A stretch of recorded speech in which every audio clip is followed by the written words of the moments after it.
Welcome to Blizzard Fire. We hope this video helps fire up your solution. In this video, I will explain how to make delicious croissant bread from scratch. First, let's talk about the essential ingredients.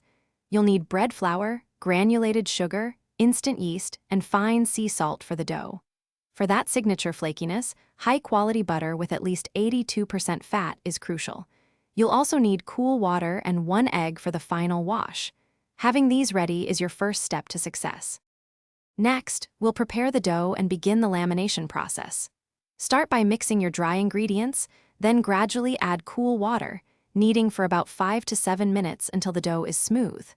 For the butter block, shape 284 grams of cold, high-fat butter into an 8 by 10-inch rectangle. Roll your dough into a 16 by 10-inch rectangle, carefully encasing the butter. Complete your first letter fold, and chill the dough for about 30 to 45 minutes. Now, let's continue building those beautiful layers. You'll perform 2 more letter folds, ensuring you chill the dough for 30 to 45 minutes after each fold. This patient process creates the many flaky layers. Once laminated, roll the dough to about 1/8 inch thick.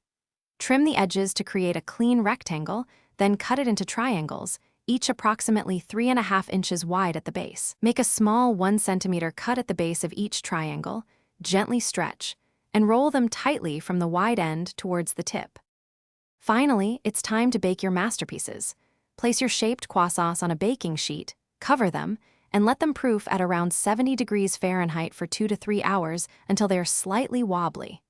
Before baking, brush them generously with an egg wash for that perfect golden sheen. Preheat your oven to 400 degrees Fahrenheit and bake for 15 to 18 minutes. Once beautifully golden, let them cool on the pan for 10 to 15 minutes before moving them to a wire rack. Enjoy your freshly baked, flaky croissants. Thanks for watching. If you found this helpful, don't forget to like and subscribe.